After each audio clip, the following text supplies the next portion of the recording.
করেছে, একটা মৌকা পাইছে যে এখন তো একটা আমি পলিটিক্যালি পাওয়ারফুল হইতে পারবো, আমি ক্ষমতার অংশ হতে পারবো, সেই দেখে এটার মধ্যে ভিড়ে গেছে। এবং এনসিপি যারা মাঠ থেকে উঠে আসছিল তাদেরকে প্রমোট না করে ওই সমস্ত নেতৃবৃন্দকে প্রমোট করছে এবং তার ফল পাচ্ছে এখানে। নতুন করে কোনো দল কি বেরি হয়ে আসার সম্ভাবনা দেখেন কিনা? দল তো করতেই পারে, কিন্তু তারা মেইনস্ট্রিম হতে পারবে না, বা কত দলই তো হয়, তাই না? বাংলাদেশে তো দলের শেষ নাই, 250 মতো দল আছে বোধহয়। হ্যাঁ, আপনি কয়টা দলের নাম জানেন, তাই না? তো সেই রকম আপনি মানে হয়তো দল হবে, হ্যাঁ, অনেক অনেক দল আছে না, বড় দল বা ছোট দল, বড় নেতা, এরকম হয়ে থাকবে। এমন একটা দল বিশাল বড় নাম তার নেতার, কিন্তু তার দলের কেউ নাই, এরকম হবে। খুবই পরিষ্কার কোনো বক্তব্য। অসুবিধা নাই। রাজনীতিতে নির্ভর করে হচ্ছে যে আপনি মানুষের আকাঙ্ক্ষাকে কিভাবে ধারণ করছেন এবং এগিয়ে যাচ্ছেন সেটির উপরে। সাংবাদিক ইলিয়াস হোসেন, আপনার কাছে একটু জানতে চাইবো, তারেক রহমান অবশেষে দেশে ফিরলেন এবং উনি খুব সৌভাগ্যবান যে উনি আসলে শেষ পর্যন্ত ওনার মায়ের এই অন্তিম যাত্রায় উনি পাশে থাকতে পেরেছেন এবং সন্তান হিসেবে মাকে কবরে রাখতে পেরেছেন। এটিও নিঃসন্দেহে একটি বড় সৌভাগ্যের বিষয় সন্তান হিসেবে। কিন্তু এই যে তারেক রহমানের দীর্ঘসূত্রিতা বাংলাদেশে ফেরার ক্ষেত্রে এবং সেই রহস্যের আসলে সমাধান শেষ পর্যন্ত হলো কিনা, আমরা যদি 5ই আগস্টের পর থেকেও চিন্তা করি, প্রায় 1.5 বছর পরে উনি দেশে ফিরলেন। এই 1.5 বছরের উত্তর আসলে এখনো অনেকটা ধোঁয়াশা রয়ে গেছে। একই সাথে যদি বাংলাদেশের আইন শৃঙ্খলা পরিস্থিতির কথা বলি, বিশেষ করে হাদি হত্যার পর বাংলাদেশের আইন শৃঙ্খলা পরিস্থিতি নির্বাচনের আগে আরো বেশি প্রশ্নবিদ্ধ হলো। এরকম একটি প্রশ্নবিদ্ধ পরিস্থিতির মধ্যেও উনি দেশে ফেরার আসলে সাহস করলেন। কিভাবে দেখছেন আসলে তারেক রহমানের দেশে ফেরার এই বিষয়টিকে? তারেক রহমান দেশে ফেরার সাহস করলেন, এটা মানে সাহস না করার কিছু, এটা সাহসের কিছু না। এটা তারেক রহমানের দেশ। মানে 5 তারিখের পরে তারেক রহমানের জায়গায় আমি হইলে আমি 6 তারিখে দেশে যেতাম। তারেক রহমানের কথাতেই দেশ চলতো। মানে আমি পুলিশের অনেকগুলো মানে নিয়োগের খবর জানি তো, যে ওইসব জায়গায় নিয়োগ হচ্ছে, অমুককে দিচ্ছেন, বা উনি ওই অমুক হলের ছাত্রদলের সেক্রেটারি ছিলেন, উনি অমুক বিশ্ববিদ্যালয়ের ছাত্রদলের এই কমিটিতে ছিলেন, এই নামের উপরে পুলিশের দেওয়া হতো। জামাতেরও অনেক লোককে এইভাবে বিভিন্ন জায়গায় বসানো হয়েছে। সো খুব বেশি প্রভাব ছিল বিএনপি, যেহেতু বিএনপি অনেক বড় দল। এবং এখনো পর্যন্ত আপনি এখনো যদি নাকি দেখেন যে তারেক রহমান আসার পরে রাষ্ট্র যেভাবে তারেক রহমানের নিরাপত্তা সহ তার বিভিন্ন অনুষ্ঠানগুলো যে করা হলো, সেই অনুষ্ঠানগুলোরও যেই মানে কি বলবো, যে সরকারের যে পদক্ষেপগুলো ছিল সেটা চোখে পড়ার মতো।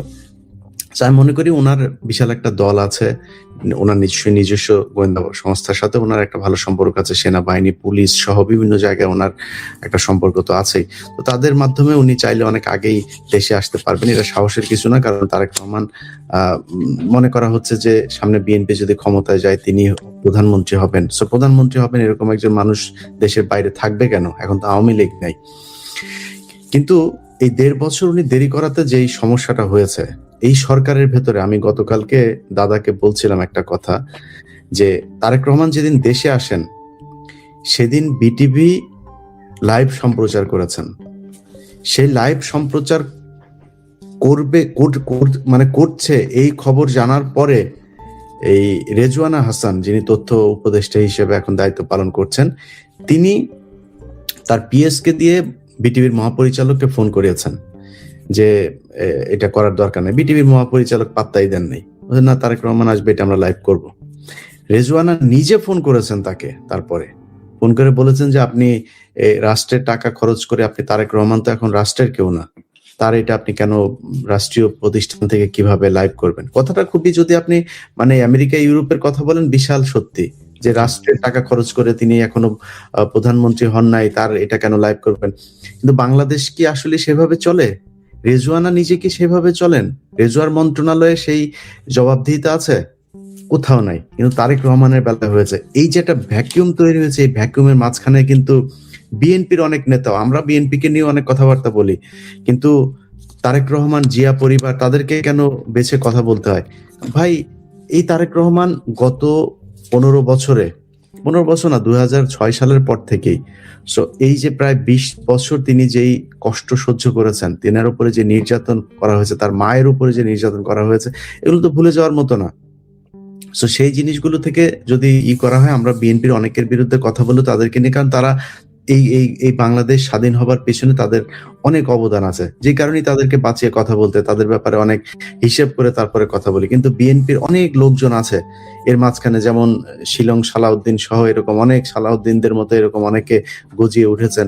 এটা তারেক রহমান যদি আরো 1.5 বছরের আরো আগে যদি চলে আসতেন তিনি, আমার মনে হয় এই যে মাঝখানে যেই গজিয়ে ওঠা যে ভারতীয় গোয়েন্দা সংস্থার চর যারা, তারা এত প্রভাব বিস্তার করতো। আমি গত এই যে বিএনপির যে মনোনয়ন দেওয়া হয়েছে যাদের, তাদের অনেকের ব্যাপারে জানি যে লন্ডনে গিয়েছেন তারেক রহমান, তাকে ফোন করেছেন, লন্ডনে গিয়ে দেখা করেছেন, তাকে বলেছেন যে আপনি নির্বাচনের প্রস্তুতি নেন।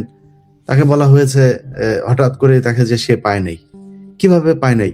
এগুলো যে মাঝখানে কিছু মধ্যস্বত্বভোগী আপনার কিছু ছিল, তারাই এই জিনিসগুলোকে এইভাবে ম্যানিপুলেট করেছে। যাই হোক, তো আমার মনে হয় তিনার আশাটা এটা খুব অপ্রাসঙ্গিক বা অনাকাঙ্ক্ষিত, অপ্রত্যাশিত এরকম কোনো কিছু আমি মনে করি না। আমি একটা প্রশ্নের উত্তর দিতে চাই, এটা দাদাকে আপনি প্রশ্ন করেছিলেন, এটা আমার কাছে কিছু তথ্য আছে যে জিনিসগুলো আপনাকে জানালে আমার মনে হয় দর্শকদের জন্য বুঝতে সুবিধা হবে। সেটা হলো জামাতের আমির, তার সাথে ভারতের একজন বিশেষ দূতের যে সাক্ষাতের কথা বলা হয়েছে, পররাষ্ট্র মন্ত্রণালয়ের একজন কর্মকর্তা, নানান কথা বলা হয়েছে। আমি ডক্টর শফিকুর রহমান এবং ডক্টর আব্দুল্লাহ মোহাম্মদ তাহের ভাই, ওনাদের দুইজনের সাথেই গত 3-4 মাসের ভেতরে আমার দুইজনের সাথেই সেপ্টেম্বরের থেকে এই গত কয়েকদিনের মধ্যে আমার সাথে সাক্ষাৎ হয়েছে, এবং ওই সাক্ষাতে আমি তাদের কাছে নানান বিষয় নিয়ে কথা হয়েছে। এর মাঝখানে আমি ওনাকে প্রশ্ন করেছিলাম যে ভারতের সাথে আপনাদের কোনো ধরনের বৈঠক হয়েছে কিনা। তিনি বলেছেন যে ভারত আমাদের কাছে, আমি যেদিন আমার সাথে ওনার যেদিন দেখা হয় ওনার হোটেলে, আমি যেদিন কথা বলি, বলেছে আমাদের কাছে এই পর্যন্ত 6 বার তারা সময় চেয়েছেন।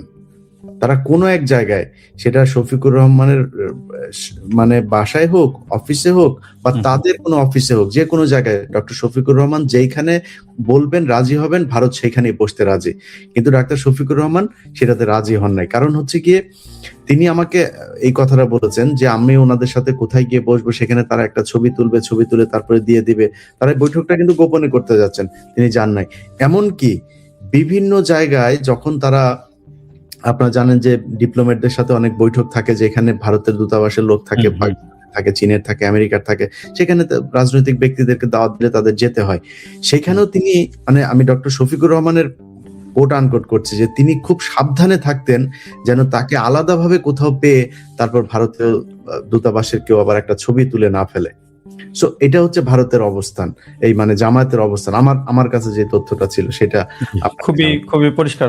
ধন্যবাদ ইলিয়াস হোসেন আপনাকে। পিনাকি ভট্টাচার্য, আপনার কাছেই একদমই আমরা অনুষ্ঠানের শেষ পর্যায়ে আপনার কাছে একটু ফিরতে চাই। এই ভারত প্রসঙ্গে যেহেতু কথা হচ্ছে, ভারত প্রসঙ্গ নিয়ে একটু আপনার কাছ থেকে জানতে চাইবো। আসলে বাংলাদেশের নির্বাচনে আমরা খুব মানে এটি খুব পরিচিত কমন একটি বিষয় যে বাংলাদেশের রাজনীতি থেকে শুরু করে নির্বাচন, প্রত্যেকটি ক্ষেত্রে আসলে ভারতের একটি প্রত্যক্ষ রোল প্লে আমরা দেখি। আসলে এবারের নির্বাচনে সেটা কতটুকু সম্ভাবনা দেখছেন, অথবা যেহেতু মানে বাংলাদেশের বর্তমান যে পরিবর্তিত যে পরিস্থিতি, তাতে করে এটি খুব পরিষ্কার যে অনেকটা বেকায়দায় রয়েছে ভারত আসলে বাংলাদেশের সাথে সম্পর্কের ক্ষেত্রে। এবারের নির্বাচনে কতটুকু তাদের সম্পৃক্ততা অথবা তাদের রোল প্লে করার সম্ভাবনা দেখছেন? দেখেন, আমি কয়েকটা খুব বলবেন যে এটাকে বলা যেতে পারে খুব সিম্পল ট্রিক ফলো করি আর কি, এবং আমি কিছু জিনিসে খুব খুশি হই। যেমন ধরেন, আমার ফেসবুকের প্রোফাইলে কোনো ভারতীয় এসে যদি আমাকে গালাগালি করে, আমি খুব খুশি হই। নাম বলতে চাই না, বাংলাদেশের মানুষ দেখবে ভারত কোন প্রার্থীর পক্ষে, কোন দলের পক্ষে অবস্থান নিচ্ছে, এটা দেখবে। মানে ভারত, শোনেন, এটা ভেরি সিম্পল। এটার জন্য আইনস্টাইন হওয়ার দরকার নাই, এটার জন্য রাজনীতিতে আপনার থমাস হবস হওয়ার দরকার নাই, সক্রেটিস হওয়ার দরকার নাই, প্লেটো হওয়ার দরকার নাই। খুবই সিম্পল। প্রথম আলো, ডেইলি স্টার যেই দলকে, যেই জোটকে সমর্থন দেবে, সেটাই ভারতের সমর্থন। Very simple. প্রথম আলো ডেইলি স্টার কাদেরকে গ্লোরিফাই করে দেখেন, আপনার উত্তর পেয়ে যাবেন। এটাই নিউটনের সূত্র। এটাই নিউটনের সূত্র, সহজ সূত্র। প্রথম আলো ডেইলি স্টার যার পক্ষে, তারাই ভারতের প্রার্থী।